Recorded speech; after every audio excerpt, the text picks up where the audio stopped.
पश्चिम Asia में सियासी पारा हाई है और दुनिया की नज़र जिनेवा पर। अमेरिका और ईरान के बीच परमाणु मुद्दे पर बातचीत चल रही है। जिनेवा में दूसरे चरण की बातचीत के लिए ईरानी विदेश मंत्री अब्बास अगारची पहुंचे हैं, लेकिन पर्दे के पीछे हालात काफ़ी गर्म हैं। जानकारी के मुताबिक दिसंबर में फ्लोरिडा के मारे लागो में हुई मुलाकात के दौरान अमेरिकी राष्ट्रपति डोनाल्ड ट्रंप ने इजरायल के प्रधानमंत्री बेंजामिन नेतन्याहू से साफ कहा था कि अगर अमेरिका और ईरान के बीच समझौता नहीं हुआ तो वह ईरान के बैलिस्टिक मिसाइल कार्यक्रम पर इजरायल हमले का समर्थन करेंगे।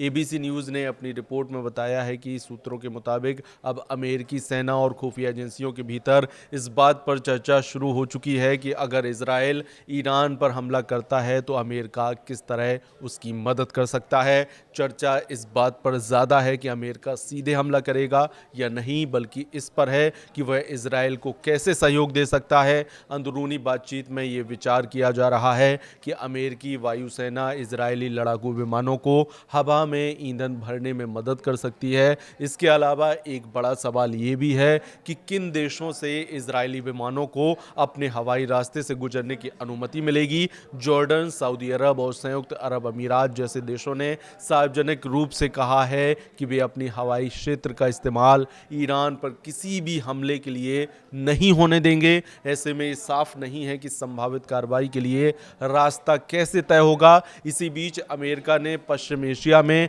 अपनी सैन्य ताकत बढ़ा दी है। खबर है कि दूसरा अमेरिकी विमान वाहक पोत यूएसएस जेराल्ड आर फोर्ड भी क्षेत्र में भेजा जा रहा है। ये पहले से मौजूद अमेरिकी सैन्य ताकत के साथ मिलकर ईरान पर करीब भारी हथियारों की मौजूदगी सुनिश्चित करेगा।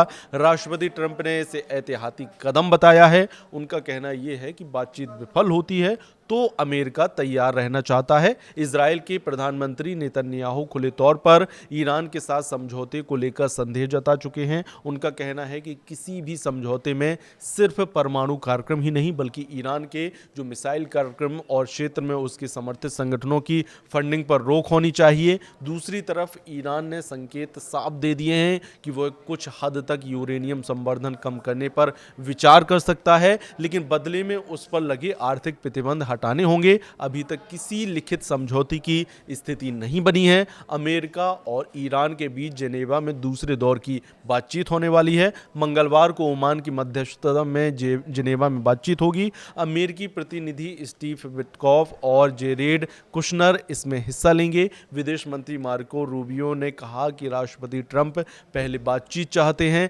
लेकिन सभी विकल्प खुले हुए हैं और ये अब कयास लगाए जा रहे हैं कि इस बातचीत से कोई रास्ता निकलेगा, लेकिन ऐसा होता हुआ फिलहाल नहीं दिखाई दे रहा है।